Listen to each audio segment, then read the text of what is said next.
Please welcome to the stage Senator Bill Frist.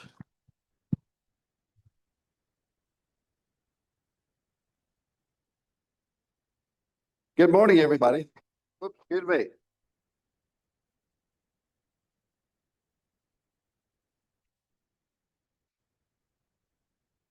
It's a real pleasure to be back with a room like this. And as I was walking up and looking around to see the composition of this room in terms of where you come from, each bringing your own experiences, intimate, personal, individual, micro, to a room, and then sharing and collaborating. And it's a real pleasure for me to welcome all of you back to SCORE's third Future Forward Summit.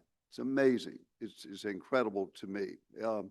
A exciting day, full of information, full of collaboration, full of exchange. I'm thrilled to see so many invested partners from so many aspects of philanthropy, of community, of business, of government, from education, all gathered here this morning. There's really, as I think back over the last really almost 20 years with a SCORE where I've been deeply involved in education, I can't think of another gathering quite like this. We have so many people responsible for shaping opportunity for our students, all gathered here, all in these four walls over the course of today. And I think all of you can just look around at your table and around the room and you feel the same thing. Students in Tennessee are indeed fortunate to be led by such dedicated collaborators, people such as yourself. That's been true for as long as many of us have invested our time and talent into strengthening education here in Tennessee. And I know from my own personal conversations with so many of you that it will always, always be the case. So as each student looks toward a hopeful future, full of opportunity, full of possibility, but also full, as we know, increasingly of a myriad of choices, let's continue to give them our own leadership, our own focus, our own time. And let's give them our ideas. And let's give them our effort every single day to create solutions that foster their next steps toward what we all know we want for them, a more fulfilling life. Specifically today, I look forward to the work we'll do to ensure that all students gain the skills and the knowledge they need to successfully transition from an excellent education to a high-demand career that offers economic independence and a life of purpose. I'm confident this is the right group of leaders to do it. There'll be no shortage of opportunity here in Tennessee. We continue the state to be on this incredible trajectory of growth.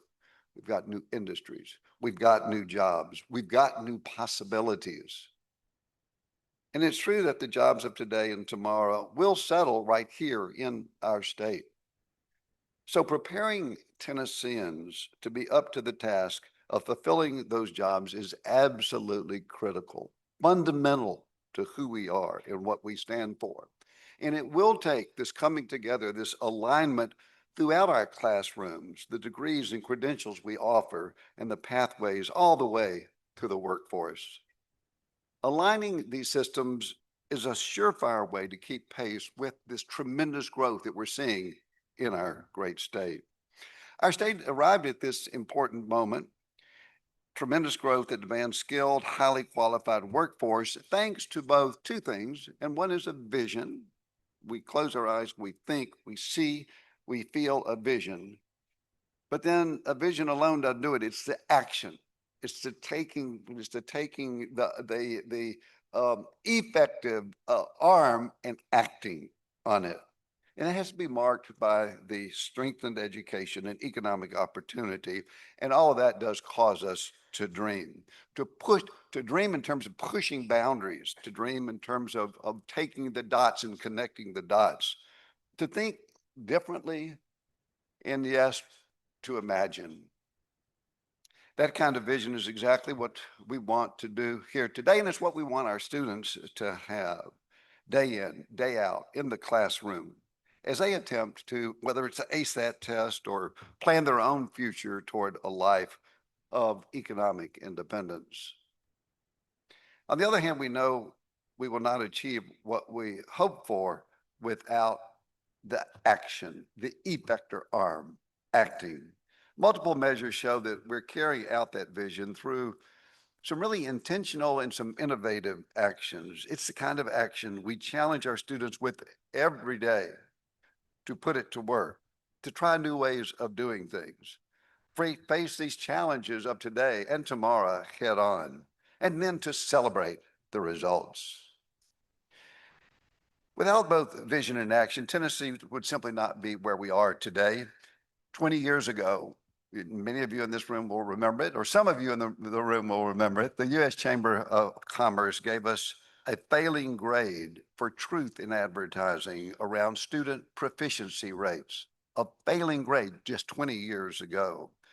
While we shared that students were doing well against our own state standards at the time, national comparisons showed our kids were falling behind.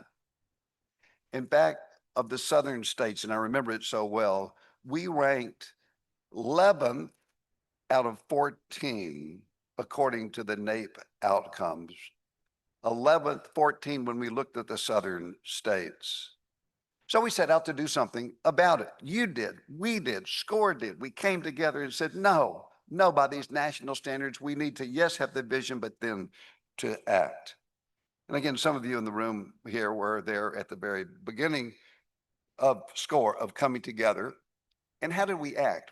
It was by setting new standards and policies. It was by implementing new practices. It was by innovating where we just didn't quite yet have the solution. We were going to figure it out.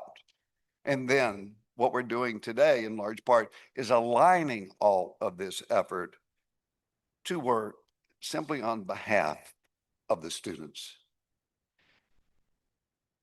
And guess what? It worked. The emphasis on student-focused policies and practices from early literacy to effective teaching, to high-quality instructional materials, to rigorous assessment is paying off. And now it places Tennessee as the top state for K-12 education, not only in the Southeast, but in the entire South. Wait just 1 minute. That's right. I didn't hear the applause. And now it places Tennessee as the top state for K-12 education, not only in the Southeast, but in the entire South.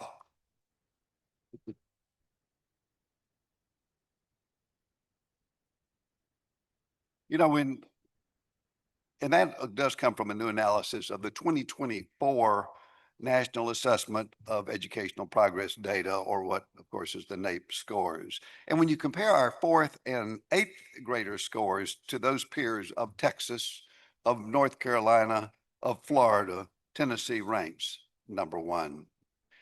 In 4th grade math alone, Tennessee has risen 32 places from our national ranking in 2009, 32 places.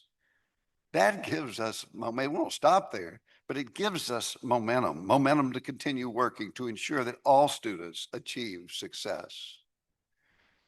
Momentum to put Tennessee in a position to pursue the #1 spot in the nation. And it is all thanks to the work of people in this room. And when I say people in this room, obviously, I mean who you represent, who you work with, and so many others, working together with this vision and strategy, coming back to action and action items over the last 20 years. And to me, because I've been involved, and I'm not involved as much as almost everybody here, but from where I sit, it really is with a sense of gratitude that we can say we had a vision, we have action, this is where we are today, but we're not where we need to be or where we're going to actually be ultimately going, that gratitude.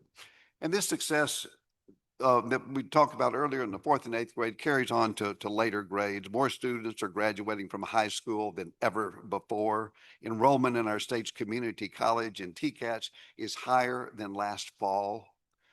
And this is happening alongside solid completion outcomes at our public universities, with approximately 64% of university students earning a degree within 6 years. These outcomes show progress, and they show where continued focus is needed. And I commend everyone in this room for that vision and action that it took to get us here. And I challenge everybody in this room, do not stop. Do not stop. It's time to put the pedal to the gas, to accelerate. What we did for the earliest years of education can now happen in our collective focus on the student's career pathway from K through 12 through post-secondary and on into the workforce. It's the pathway that becomes our focus. The way we will do that is through two things. It's innovation. It's continued iterative process of innovation, and then alignment and coming together in collaboration as education, people in this room, as education and policy and government and community partners. If we do not take action now, and there is this sense of urgency, I mean now, I mean quickly, we risk students falling by the wayside. Perhaps you can picture one such student in your mind. A student that is unsure of the next step to take toward a career. They're not alone, as we know. Data you will see today show concerning breakdowns on the pathways students travel from their earliest years in kindergarten to being prepared for careers and ultimately for economic independence and a choice-filled life. Closing these gaps by making connections for students is critical, not just for the individual student seeking the skills and seeking the training to land a good job and a meaningful job for them and their families and those around them, but also for Tennessee as we work to keep pace with our state's rate of economic growth. And that's why today's conversations matter more than ever.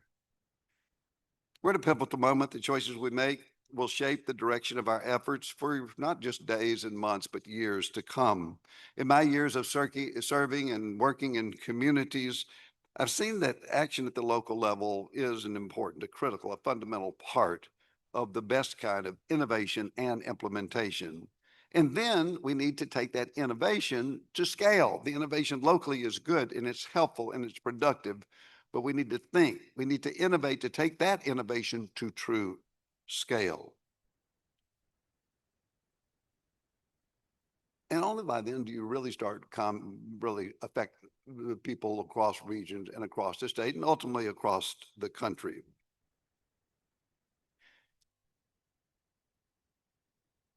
You know, we're seeing so much right now of the innovation. I'm trying to think of it. I'm here of innovation across the state. We see it right now and it taking root. Some of those are happening through a fantastic program that most of you are familiar with called SCORE's Future Forward Innovation Grant. It's an amazing program, and we launched it now, I guess about 18 months ago or last year, middle of last year. And the purpose was to incubate education to career pathways that have the potential to be scaled. And today you're going to be hearing from some of the leaders involved in shaping them. And they include these really neat, these cool partnerships like the St. Jude Children's Research Hospital, where high school students can both fulfill their required computer science credit and at the same time use real data from St. Jude to complete a credential in Python and business analysis. And then there's the Neiswanger Foundation, UT Knoxville, and Ballad Health partnership where they're launching an AI and data science credential for local high schools as a gateway to advanced studies in emerging technologies. And I use these examples because in both cases, businesses benefit from skilled talent that they can grow into long-term workforce. These are opportunities that just did not exist even a year ago. And now we're creating them for students while they're still in high school. And as you'll see demonstrated today, the work ahead is not owned, not sort of siloed or owned by just one sector. It requires all of us. It requires education leaders. It requires employers. It requires businesses. It requires philanthropists. It requires community partners. By working together to invest in and to design and scale pathways that do literally propel students' futures forward. So the challenge is on the table. We need to accelerate the moments of brilliant vision and effective action. We need to align them all the way through K-12 to post-secondary and to the workforce. And let's create more opportunity for Tennessee students that last a lifetime. As you're in sessions today, or you're in the hallways, or around the meals, or getting a coffee, create something new. Iterate on what we have.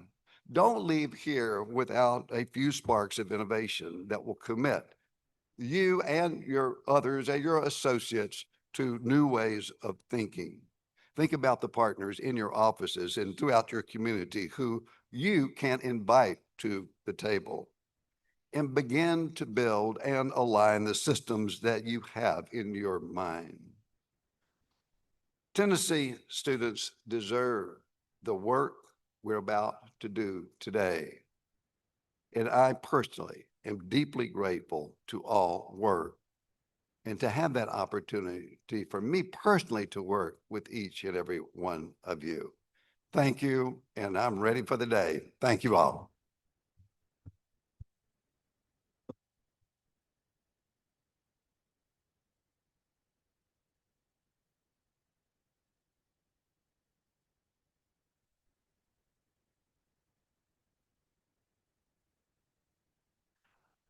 All right, good morning. I'm David Mansouri. I have the honor of serving as President and CEO here at SCORE. It's such a pleasure to be with you all this morning. Thank you for spending your day with us. Senator Frist, I couldn't agree more. We know that the next wave of impact in Tennessee education, particularly as we think about the pathways that we want to build for students, will come from the hard work that is already underway by many folks in this room. So we thank you for being with us. And as Senator Frist mentioned, education is at an inflection point as we build pathways that span K-12 education, post-secondary education, and career. We are making tremendous progress, and we still have some really glaring gaps. We're at a moment where we can build, and we get to build on our successes to reimagine this critical part of a student's educational journey, the one that turns their pathways into a launch pad for a career that leads to economic independence and ultimately to life success. And as Senator Frist mentioned, bold vision has certainly guided the work of the leaders in our state for many years. And we know that action has made those visions a reality. We thought it was important today to start with that grounding around how far we've come. And I think this sort of tremendous progress in K-12 education is a perfect example of that. Setting this as the new standard for our state will literally impact millions of students during the most foundational years. We have evidence now that Tennessee can and will rise to the occasion to tackle important issues for our students and future Tennesseans. And again, I think it's important to name again, we are now the top state in the South in K-12 education. We have come a long way. And now we want to look ahead. What's the next set of work that we need to do as a state? When it comes to those students' pathways from K-12 education to post-secondary education and a career, we also have a strong foundation and strong groundwork. A few of the examples that I would just highlight that are already underway in our state. The Tennessee Department of Education has a bold vision right now for reimagining high school pathways, ensuring that every student is on an accelerated pathway to an impact credential that includes dual enrollment courses, work-based learning, and earning an industry credential of value, all with the help of individualized advising. The Tennessee Higher Education Commission has set a strategic vision centered on higher education delivering value for students. This builds on really a decade of work, more than a decade of work, to increase access to post-secondary education through landmark initiatives like Tennessee Promise and Tennessee Reconnect. And third, the Tennessee Department of Labor and Workforce Development launched Tennessee Works recently, a public sector initiative rooted in collaboration that provides employers with the workforce training needed to equip Tennesseans with the skills and knowledge they will need to be successful in the workforce. This is all on top of the work happening on the ground to design and launch education to career pathways and programs that advance student success, work that each of you is leading across the state.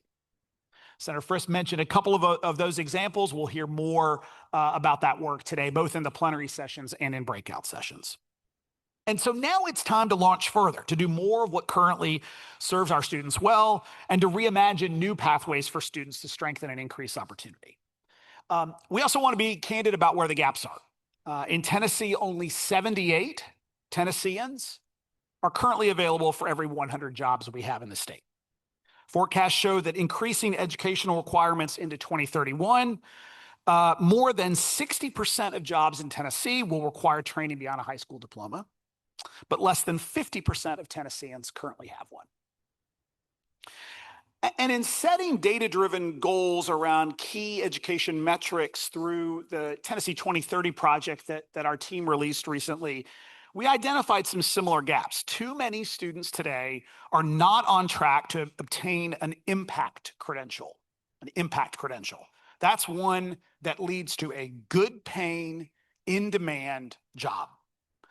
Even though there's increasing K-12 achievement, even though there's increasing post-secondary going and success rates, students remain disconnected from the opportunities that await them in the workforce.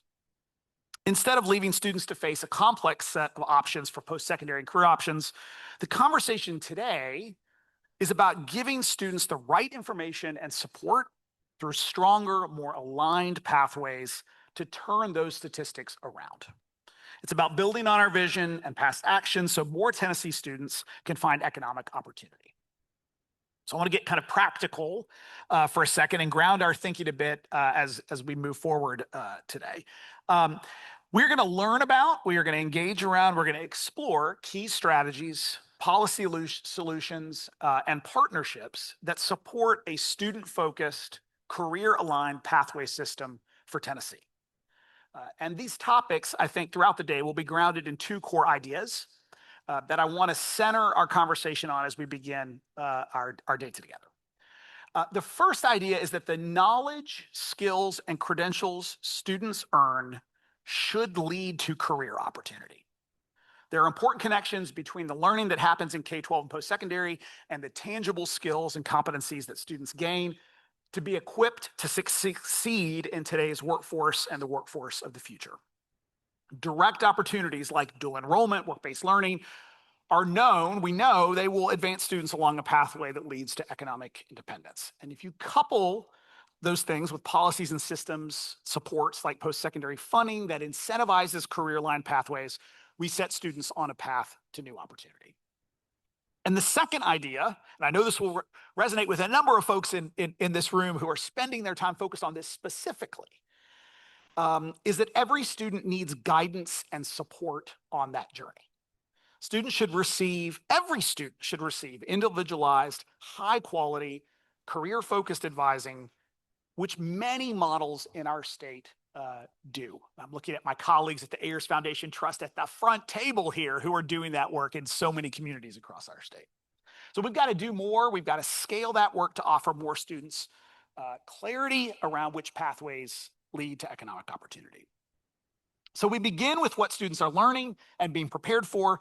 Tennessee students need the skills that they learn to match the opportunities that exist in the workforce.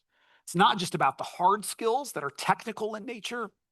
It's also the softer skills of critical thinking, negotiating, evaluating their work. And we know those skills really matter increasingly in a workforce that it will be impacted, is being impacted, and will be impacted by AI. A couple of other gaps I want to just elevate as we start our conversations today. The UT Boyd Center for Business and Economic Research survey data shows an important insight from industry leaders in Tennessee. We don't just have an employment gap problem, we also have an employment readiness problem. 1 in 2 Tennessee business leaders report that they are not able to find the qualified talent they need to support their job needs. And more than half of those leaders say that improvements to training and education is the action Tennessee should take to expand the supply of the potential workforce. We also have a student readiness problem. For every 100 ninth graders who begin high school in Tennessee, 92 will graduate from high school, 52 of those students will enroll in college, 37 of those students will enroll for a second year, and just 17 of those students will complete a post-secondary degree or credential on time. So to put it another way, only 2 in 10 students who begin high school in Tennessee actually complete the education to career pipeline on time. So students are also not seamlessly enrolling in post-secondary opportunities from high school like we like them to and know that they need to. The gap between students who graduate high school and then attend post-secondary in that first year is actually widening, which means that somewhere there is a disconnect. And part of our work today is to find it, to surface it more broadly, and to tackle it. And of these students who are not accessing training beyond high school and completing, we don't really have confidence that they're earning the credentials specifically that are in demand with job needs of employers or that are providing them a self-sufficient living wage. Going a layer deeper, the demand and earnings, we also see that skills, the currency between education and employers, matter in this building block. We're going to talk more about that in our first panel today. But specifically, these durable skills, these are more cross-functional, soft skills, are actually really important for employment readiness, both today and in a future full of technological change. And these skills, as we talked about before, include things like communication, critical thinking, leadership. Research actually shows that 8 in 10 of the most requested skills in the labor market today are these types of durable skills. And then I've mentioned this before, but I'd be remiss if I don't name specifically the topic on, I think, everyone's mind around the connection between education and work, and that is how AI will impact the workforce. We're beginning to see where AI will reduce the need in some places for human labor. And that necessitates that students are seeking additional skills. We are also seeing where humans will need to be in the loop. They'll have to be the focal point of work with AI. And that requires new and different skills. And we'll talk a bit more about that today as well. So using a gaps analysis like we just talked through to connect skilled students to opportunity in the workforce matters, but so does guiding them along that path. Students should know that they are on a pathway. That's a pathway that will lead them to economic independence. They should have the right tools and support from us to start to think about their interests in terms of future opportunities and future occupations and how that occupation connects to economic opportunity. Guiding students with tools and individualized advising will help them make sense of some conflicting sentiments and confusing options that exist today. And you all have, I'm sure, heard this data, but I'll give a couple data points here. 78% of Gen Z students believe it's important to determine career plans before high school graduation, but only 13% feel prepared to do so. We know that training beyond high school is important for achieving a choice-filled life, yet just a little over 1/3 of Americans today report that college is important. This is a drop of 40 percentage points over the last 15 years. The rapid development of AI, the headline-grabbing threats to jobs concern students. 57% of students believe that AI has negatively impacted their career outlook, even though 90% are hopeful about the technology. And then all of that is on an ecosystem where students are navigating 1.8 million unique credential options, with many of those options being driven by the increase in short-term non-degree credentials nationwide. So the data is clear. The lessons from effective action are also evident. And so we turn to the work before us. We have to create and identify local solutions that work. That's the work that you all are doing across our state. These are often employer education partnerships that make connecting students to a job a handshake, not just a handoff. They involve work-based learning, dual enrollment, advising, real-world job shadowing and mentoring. And second, we have to create the statewide systems to support that work. And in this category, I think of things like a common definition of credentials and applying that framework across state policy, measuring student outcomes through every innovation that we develop, enhancing the way we fund post-secondary education, reimagining high school pathways, surfacing actionable data, and much more. And we do this, when we do this, we can help answer the question that students are often asking, which is, what is my path forward? What can that path result in when it comes to finding a great job? And it should be our goal as a state and as a set of partners to answer these questions for every single student in our state. I'll close these remarks and then move to our panel with this. Gallup and the Lumina Foundation recently quantified the real life value in this kind of work. Education is associated with better outcomes across 50 of 52 life indicators that were studied. Boiling the findings down, I would encourage you all to look at this study later. We see that with more post-secondary education, students become healthier, more civically engaged adults who better connect with those around them. And this is true for all of us, regardless of demographic. So the time is now to act, and as educators, policymakers, state leaders, employers, business leaders, we've made really significant progress in strengthening our education, growing our state economy to historic levels. But we've got to keep that momentum going for every student and every Tennessean. Every Tennessean deserves a clear path towards a life of purpose and economic independence. And it's on us to ensure those pathways exist so they can power Tennessee's success and prosperity. Thanks so much.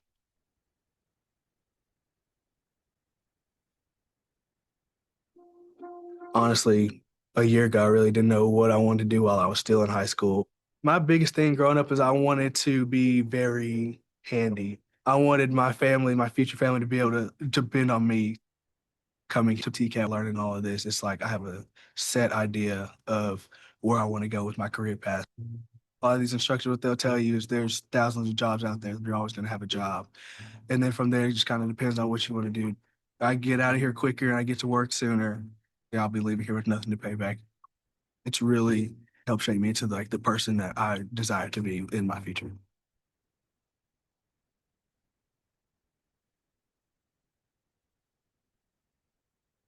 All right.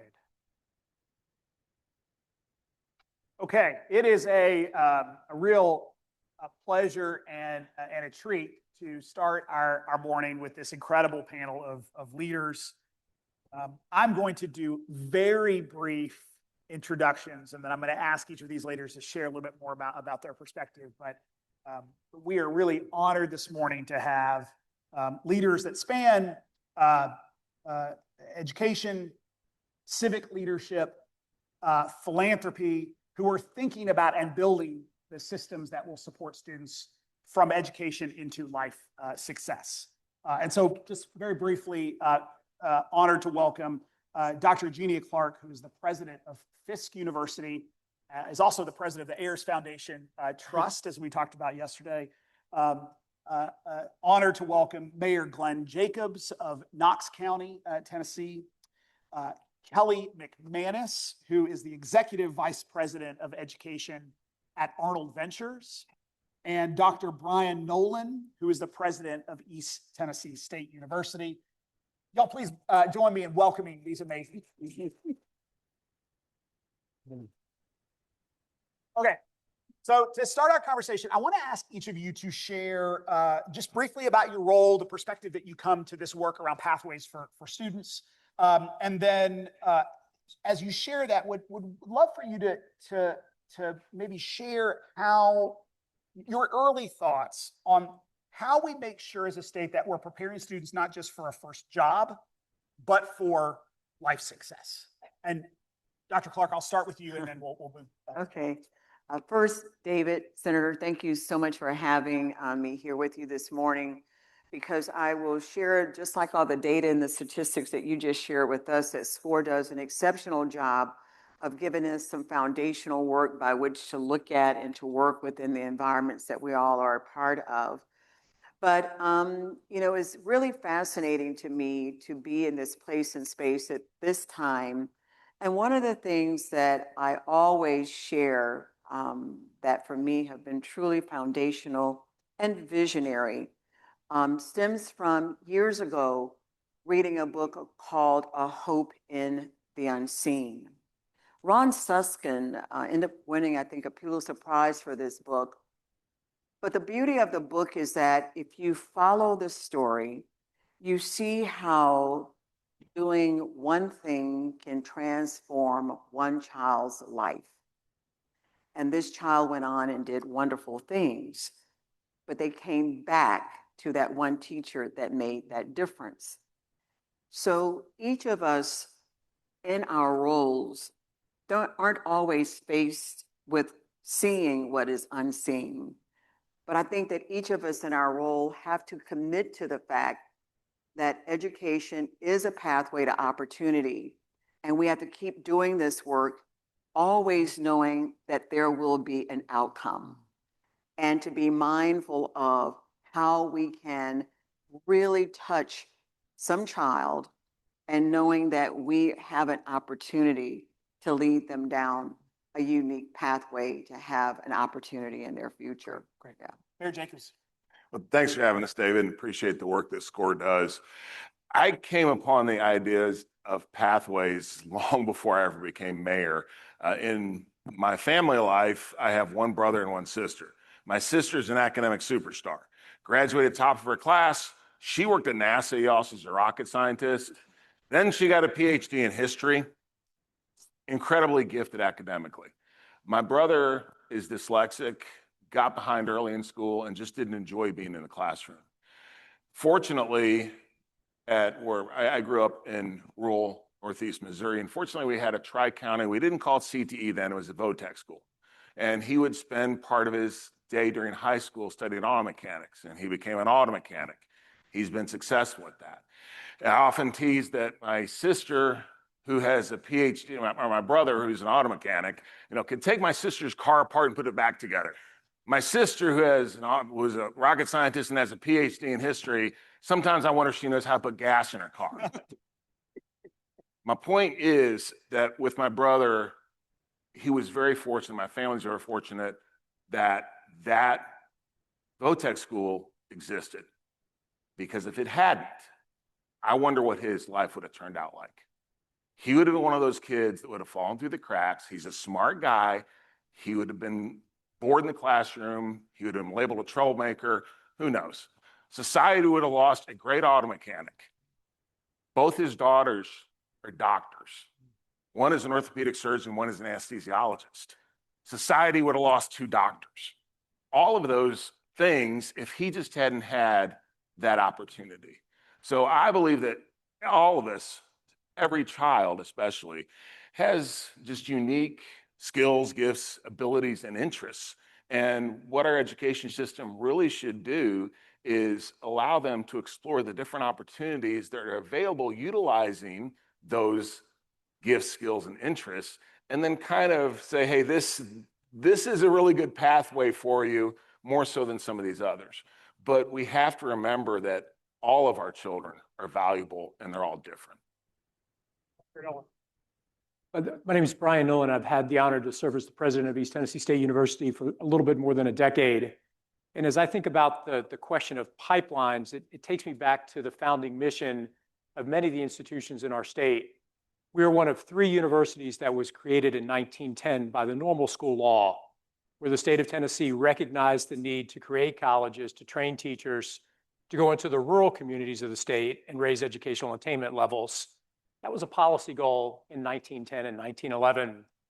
And as you move forward now to 2026, that remains a policy goal. In his opening comments, David provided a slide that looked at the educational pipeline of every 100 ninth graders, how many of those 100 ninth graders will graduate from college on time? That number was 17. So look at that pipeline. We're a state in which community college is free. We're a state in which Reconnect provides opportunities for adults. We're a state where the lottery scholarship provides $4,500 to any student with a 3.0 high school GPA or a 19 on the 21 on the ACT. But there still remain significant gaps in the pipeline. Next weekend, I'll have the opportunity to shake 2,500 hands. About 4 days later, I'll get sick because that's what happens when you shake 2,500 hands. But 40% of the students are the first in their family to graduate from college. 50% of the students are Pell eligible. They're continuing forward that founding mission of the university, which is to improve the quality of life for the people of our region, which is Northeast Tennessee, Central Appalachia. So as I look at the issue of pipeline, it's been a moral imperative for our state for more than a century. So how do we stay focused on making a difference and continue to build on the great work that already exists in Tennessee? All right, and Kelly. Well, thank you all for having me, and thank you to SCORE for being such wonderful partners. Thank you to Senator Frist for his vision for creating this unbelievable organization. I am coming from the DC area where I lead the education portfolio for Arnold Ventures, which is a national philanthropy focused on evidence-based policy and using data to help drive decision-making. And when Laura and John Arnold, our principals, started their philanthropic journey, their goal was to give away all of their money to programs that had evidence of impact. And what they found was the vast majority of social programs actually didn't have rigorous evidence of impact. We weren't really studying to understand what was working and what wasn't. And there was no differentiation between the programs that had strong evidence and those that didn't. So the Arnolds built this philanthropic organization and really have focused on making sure that we build the evidence base to help drive policy making. In education, that focus is on improving return on investment for both students and taxpayers, making sure that public dollars are going to drive public good and making sure that we are investing our dollars in the outcomes that matter. And so for us, as we think about this question of pathways, I think one of the things that really sits on my mind a lot is that not all pathways are created equal. Not all programs are created equal. We'll talk later about how there are a lot of credentials that don't actually deliver for students. But when we tell students that, you just have to get a credential, we're lying to them because we're not giving them the actual data and information that they need to make informed choices.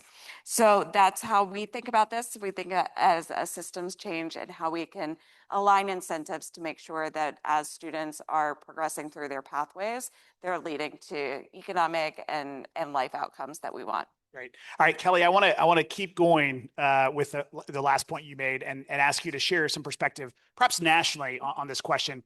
And I want to get like specific, right? So where are we seeing the biggest gaps? Where are you seeing the biggest gaps between completion and actual outcomes for students? You mentioned the point about, not all credentials are created equal. So where are we seeing the biggest gaps? And then what are the most important shifts that you're seeing states making to ensure credentials are actually translating into economic mobility? So I think there are a couple places at multiple points along the academic pipeline. I think you showed earlier the high school graduation rate across the country. We have some of the highest high school graduation rates that we have ever had, yet we see on NAEP and other measures, including post-secondary readiness, that students aren't ready. There is a huge disconnect between graduation rates and what students are actually able to do right now. So that's one area. I think the non-degree credentials space is a huge issue where right now, I'm going to steal Matt Siegelman's thunder from, I'm sure he's going to talk about this in a little bit, but Burning Glass Institute has done some really great work to show that, maybe less than a third of credentials, short-term credentials, actually have any kind of economic impact. And when we are looking at, there was a great article that has really stuck with me.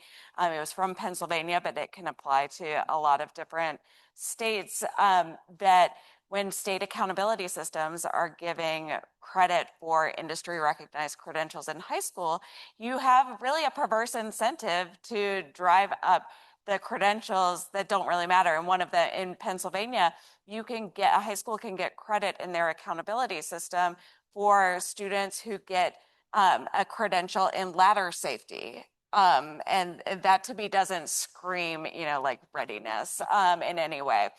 And then I think when you look at bachelor's degrees and master's degrees in particular, but at both the associate's bachelor and graduate degree levels, there's a wide variation in how students are actually able to move into the labor market, how they are able to succeed there. Again, programs that are at different schools, the same program at different schools have widely different outcomes. And then within schools, different programs have wildly different outcomes. And so when we think about this from kind of a systems level and what we can do about that, I think there are a couple basic things that we look at. First of all, we've got to have better connected data, and data that, especially as quickly as the labor market is changing, it is not super helpful to look back and say, what was a credential of value that 10 years ago? Because we know that things have changed dramatically. We also think about incentives, like the example that I gave in the high school accountability. We are humans respond to incentives. How do we incentivize the right behavior or the behaviors that we want? And this is where states, I think, have huge levers. States are able to determine, which programs get offered, which programs get publicly subsidized, and then how you do that subsidization. How do you fund these programs? And so I think that that's where we're really excited to see states do some innovation on how we make sure that any state, that if you are taking a public dollar, if you are using taxpayer dollars, there's going to be a benefit for that student and the state from that. And that's a systems level issue that I think Tennessee is really well equipped to tackle. I should say, if I remember correctly, the ladder is the official tool of the state of Tennessee. So ladder safety might be. Do my help. Yeah. Okay. All right, Brian. There, Kelly touched on this. There's obviously a growing national conversation about the value of higher education, which begs this question about ROI and connection between education and the workforce, and how well higher education is preparing students for careers. And so, from your perspective, I know this is something you're thinking a lot about. How is that conversation shaping the role of colleges and universities? How are you thinking about a clear focus on outcomes at ETSU? So there's a lot of conversation nationally about the return on investment and the value of post-secondary education. But I think if you were to unpack the survey data that probes Americans about those points, much of that perception is really driven by 30 universities. So how do we step away from that national narrative and look at how higher education and post-secondary education impacts the communities of the state of Tennessee? I think part of it is a change in the conceptualization of the word college. College is 2-year, 4-year public-private. It's TCAT. It's a community college. It's anything beyond high school. And when you survey Americans about the aspirations for their children beyond high school, most still want their children to receive some type of post-secondary degree or certificate. So at ETSU, we've got a couple of clear metrics. We have board-defined KPIs around enrollment, board-defined KPIs around retention and graduation rates. They're straightforward. 2,100 freshmen, 85% retention rate, 65% graduation rate. Then when you break that down and talk to business and industry, what they're really looking for is expedited timeframes for individuals to move from a point of completion into the workforce. This past Saturday, I had the opportunity to be in Chattanooga, Tennessee, as we welcomed the 5th class of students in our Blue Sky Initiative, a partnership with Blue Cross Blue Shield, in which J.D. Hickey, the CEO of Blue Cross, was very prescriptive about what they were looking for in terms of learning outcomes. very prescriptive about what they were looking at in terms of delivery structures, and very prescriptive regarding time. So we developed in partnership with Blue Cross a compressed computer science degree offered on-site in their corporate headquarters, where students graduate in right around 2 years. And I had the chance, after we were done welcoming new students to the program, to talk to 4 students who had graduated within the past year, none of whom was beyond the age of 22, all of whom had graduated from college, all of whom were making mid-70s. While their contemporaries from high school were juniors in college, they were already in the workforce. You'll hear later on today from my colleague, Dr. Matt Lose at Ballard, work that we're doing in conjunction with Ballard to build pipelines of students from the 9th grade into an LPN program, taking advantage of dual enrollment credit, then expediting that into an RN to BSN and providing a workforce pipeline directly to Ballard Health in the healthcare industries in the region. But there's a third area where we're focused on at ETSU, and this one's a little bit more amorphous. It's how do we look at emerging industries for our region that have a chance to transform the economy in the future. So Dr. Natalie Codell is here, a colleague from MIT, and we're spending a lot of time exploring biomedical sciences and how we look to build bioengineering platforms at the university that help not only prepare students for the workforce of the future, but then build out the next degree aspiration for the institution. But ultimately, it comes down to be able to find prescribed pathways. My degree's in political science. My son jokes all the time, I'm pretty good at trivia, but not much of anything else. But these students who are moving through Blue Sky, before they are 21 and 22 years of age, they're working in the workforce and they've got a head start. Most importantly, they paid no tuition and fees because of that partnership with Blue Sky. So could talk at length about that, but extremely proud of the work that we're doing there. Right. And so we've talked about national perspective. We've talked regionally. Mayor, I'd love for you to share a little bit about this perspective from local communities. And you know, we know from the folks who are in this room, local communities are really where pathways become real for students. And so would love for you to share a little bit about what your vision is for students in Knox County specifically. And then is there any charge that you might give to civic leaders who are in this room around the role they should be playing to sort of set that kind of vision within their own community? Sure. K through 8, or K through 12, excuse me, is where it all starts, right? And that's what, as local government, a local school system, that's what we're tasked with doing. So this conversation is vitally important for us. And my vision is, as I said in my opening statement, is really that every student in Knox County schools has an opportunity to utilize the things that they're good at and their interests and figure out how to utilize those things into a meaningful career. And that's going to be different for all of them. And that's pathways, right? I mean, that's really what we're talking about here today. My charge would be, I consider myself a silo smasher. And what I mean by that is we often just work in silos. And I was very fortunate when I came into office 8 years ago, there was changes in leadership all across the important organizations and institutions in our region in East Tennessee. And that has been just amazing because it used to be that schools were very insular. We're schools, we teach kids. Industry, we don't have nothing to do with you. You don't teach kids. And industry is out here not realizing that where does their workforce come from? I would have business leaders come to me and say, we have an issue with workforce. What are you going to do about it? I'm like, well, yeah, it's kind of my problem, but it's also kind of your problem. So they're over here, you know, and then someone just like the University of Tennessee, which is now under the leadership of Randy Boyd and at UTK, Donde Plowman, have done a tremendous job of being more integrated into the community at large. The DOE complex in Oak Ridge, where all the exciting nuclear things are happening. Again, we're over here, you guys leave us alone. TVA, which is a big part of our region as far as economic development, same way. We're TVA, we don't talk to anybody else. The great thing is now we all talk and now we all work together. And when that happens, amazing things can occur. And a lot of the successes and the things that we've been able to do in Knox County, simply the result of we talk to each other, we get on the same page, and we all start rowing in the same direction. And just to clarify, you do not have to be a wrestler to be a silo smasher, right? No, you don't. You can be anybody. In fact, some of the best silo smashers I know are people like small people who have a punch way above their weight.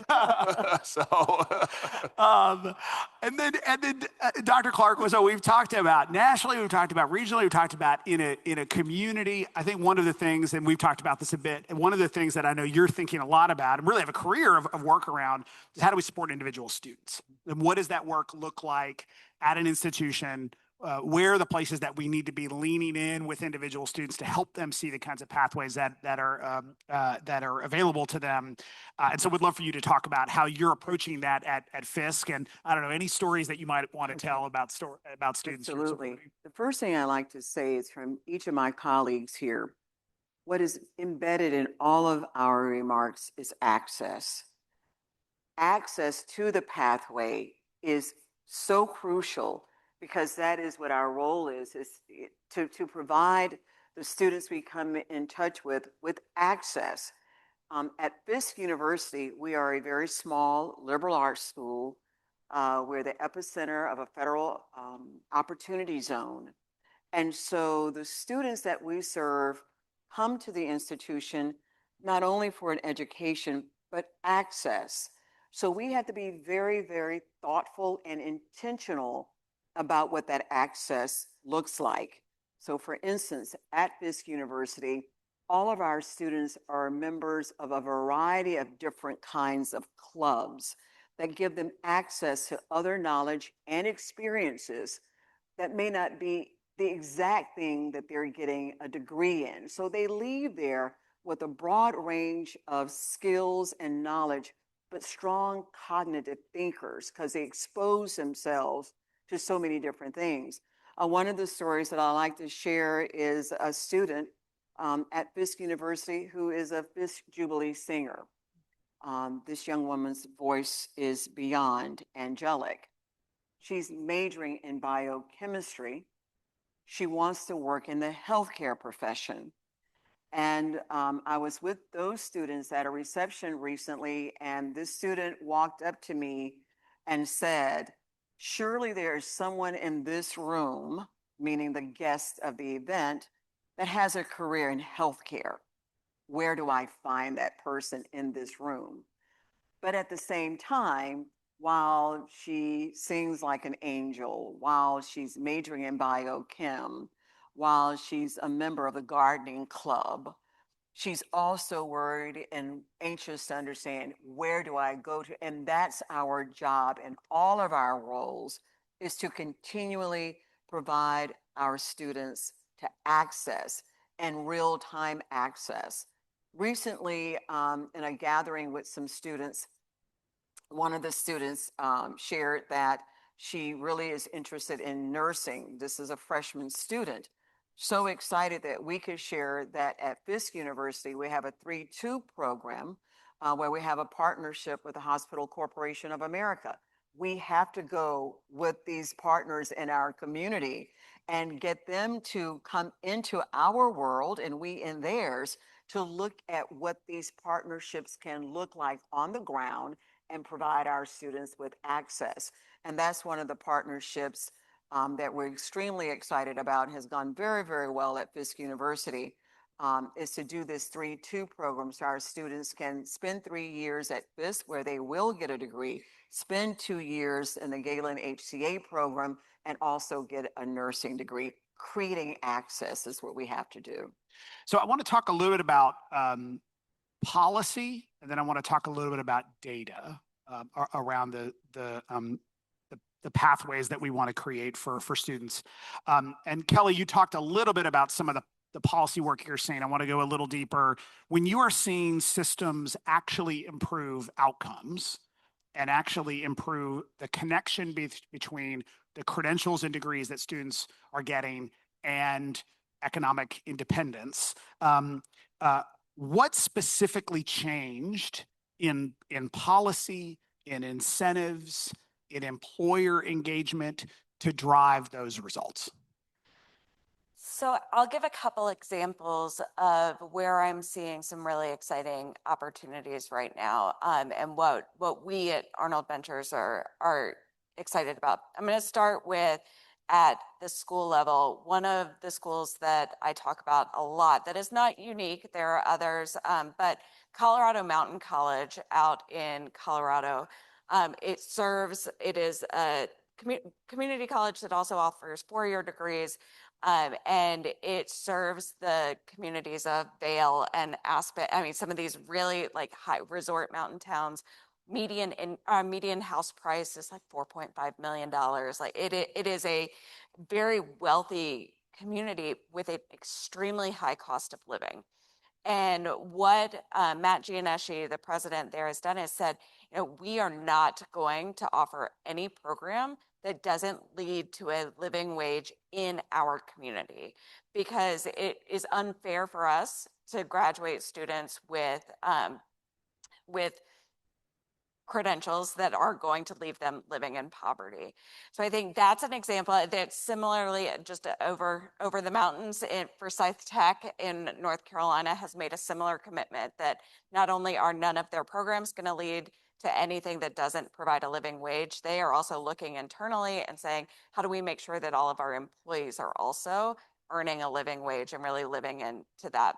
So those are examples at the school level, but where we're seeing it really bubble up to state policy is where, we're seeing a confluence right now, and everybody is experiencing this, is where we know we need to create more and we need to incentivize more credentials of value, but we're also really facing some budget challenges that are new.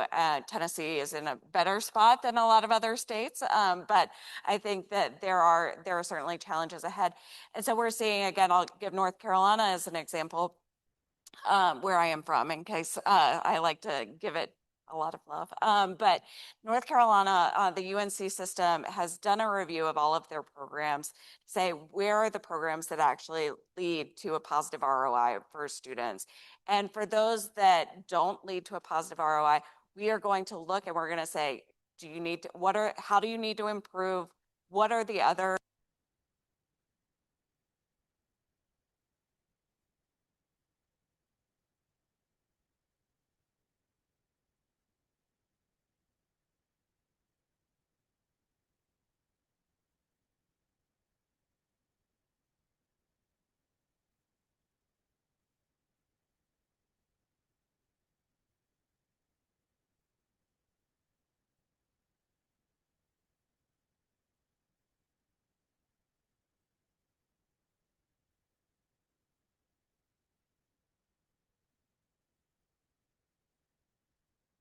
So, across the board, oh, there we go. Okay. Across the board cuts, where there's actually a much more strategic way to say, what are our low value programs? We know we have to make cuts because the state legislature is not going to give us more money. How do we actually use this as an opportunity to ensure that the programs that we are providing are leading to outcomes? And so the University of North Carolina system has done that. Other states, Indiana has done this. Ohio is starting to look at it. There are also states, Colorado is doing some reviews here too, where what is that minimum value threshold that below which we just should not we shouldn't be subsidizing, we shouldn't be offering programs. Students, at least not through student loans that are going to leave people in debt. And that has really it's taken courageous political leaders, policy leaders, and really also really strong and again, courageous presidents, community college and university presidents to stand up and say, you know what, this is the right thing for our community. Right. Those are fantastic specific examples. I also think we're back on the mic, so we should be good. But thank you, Kelly, for those examples. And then I think you can't do any of that without good data, obviously. And I want to ask both the mayor and also Brian a bit of this question around data. At the community level, there's often conversations around how to connect education programs with regional workforce needs. And Mayor, I know this is something we've talked a lot with your team about, and I would love for you to share what are some of the specific data and insights that leaders need to make decisions about where you're prioritizing. What have you asked for? What have you asked your team for? What are you looking at? First, I think Kelly just gave a really good example of a personality trait, a durable skill that we all need, the ability to adapt, overcome, and improvise. You all have helped us with some of those things, and it is figuring out what are the most impactful, say, certifications, the most impactful career paths. We work with our Chamber of Commerce as well and the business community to determine what are the high-paying careers, what are the most in-demand jobs. Every locality is going to be different. In our area, we are the hub of the American nuclear renaissance. So for us, it's a lot about nuclear. It's a lot about engineering, computational science. Those are the really big things, but it also, that radiates down into the skilled trades. For instance, our Tennessee College of Applied Technology, our TCAT in Knoxville, I believe is the first trade school in the country to offer a certification in nuclear HVAC, which takes, HVAC is already a really high paying and in-demand field, but that takes the salaries up to a completely different level. So it is relying on organizations like yours, as well as the business community, to determine what the situation on the ground is. Because, in my position, I kind of sit in between the schools and industry, but we need industry to tell us what they need, say, for the chamber to really determine what that means as far as the impactful things and curriculum and certifications that can be offered for our kids, and then schools to implement it. And then at the higher ed level, Brian, I know this is an area of passion for you and that East Tennessee State has done a lot of work around. How can higher education institutions and systems better leverage data on workforce demand, on student outcomes, credential value, to strengthen the kind of partnerships that you're building with employers, to make sure that the programs that you have are actually aligned with evolving workforce need? And then maybe, not to put you on the spot, but is there anything that the state could do to incentivize or prioritize that as a sort of an approach? So Northeast Tennessee, in many respects, is an isolated area. Students go to college in the region, they go to work in the region. And what we have attempted to do in Northeast Tennessee is really to build data collaboratives that provide visibility for K-12 on how their students perform in post-secondary education, and provide post-secondary education with visibility on emerging workforce needs. So about 3 years ago, we formed a P20 council that brought together public institutions, private institutions, and the school systems in the region. One of the first things the principals asked was for information on what happens to their students after they graduate and move on. And that's a gap on our spot. We should have been providing that for decades. So we've built high school feedback reports that provide visibility on how many students pass particular foundational courses as they move through, how many graduate, et cetera. So that gives principals the ability to tell stories to students and parents about what happens when they move on. But as I look at a gap, there's been, from my perspective, a long-standing data gap in the state of Tennessee, but in higher education as a whole. When I was system chancellor in West Virginia more than a decade ago, I had 4 numbers that were memorized, and I stated with frequency: of every 100 ninth graders, how many graduate from high school on time? 73. Of those, how many went on to college? 39. Of those, how many graduated? 16. We knew that number at a state level, but we didn't know it at a county level. We also couldn't match that up and dictate how many of those students ended up living and working in that state. The same issue exists here. We have no visibility at all at a county level of how students move through the pipeline. We have no visibility at all on how many of those students end up living and working in the state of Tennessee. So from a state perspective, how do we bring those data tools to bear to better allow us to plan, to predict, and orient our academic programs to meet workforce, business, and industry needs? So that has been a long-standing aspiration and something we've talked about at length. But I do want to flesh out a couple of areas that I think have done an outstanding job for a long time, and that's our TCATs and community colleges. Our TCATs meet with business and industry leaders with frequency because they're producing in-demand skills in quick turnaround time periods. And I want to recognize the leadership of President Heath McMillan and Jeff McCord in our area, who've been able to partner with Eastman and take what was an Eastman apprenticeship program, credential that program at the credit hour level at TCAT and Elizabeth, and then transfer that into technology and engineering programs at Northeast 8, something that folks said couldn't be done, to take an apprenticeship to clock hours to credit hours. And then we're going to roll that up to ETSU when we eventually start engineering. So that is all in respect to business and industry demand, but it's done on anecdote, not hard data. The data systems exist. It's just how do we gain access to them? Okay, and then Dr. Clark, maybe final question for you, and then we'll do a closing question. We talked about the data systems at the institution level and community level. From a student level, what does it take to ensure students have clear, actionable information about what pathways or credentials they should be pursuing? And how are you thinking about that in your work? Yeah, I think about it every day because our campus is small. I'm faced with a student every day, just walking around the campus. So Fisk University is a historically Black college and university. It's also the first institution of higher education in the city of Nashville.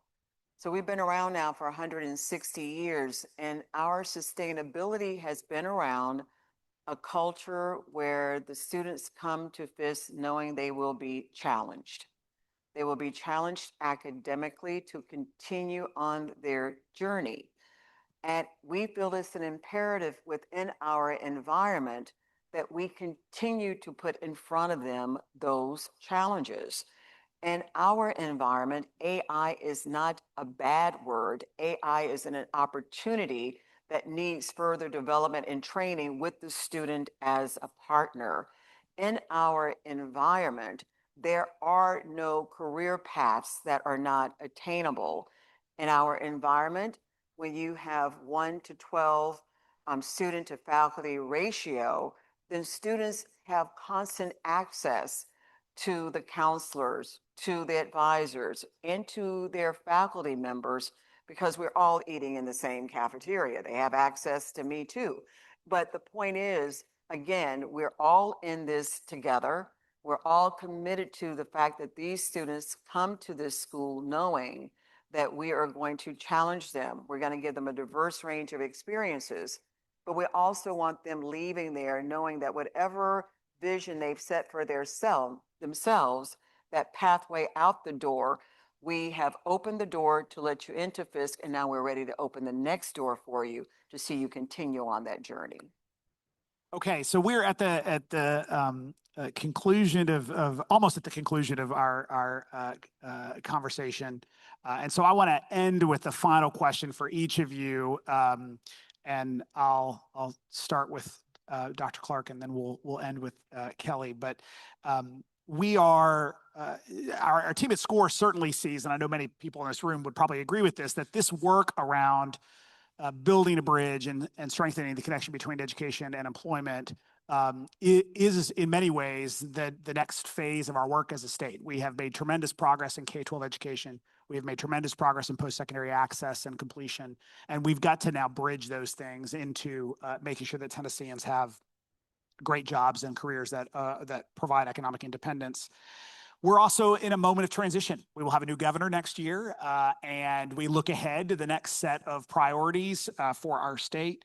And so my final question would be, what do you hope is true about the work in this space over the next year, over the next 2 years? What do you want the next set of leaders of our state to be focused on around this conversation of strong pathways for students? So I will say that in your 2026 annual report, your reference is right there at the top of it, where you're talking about 2030.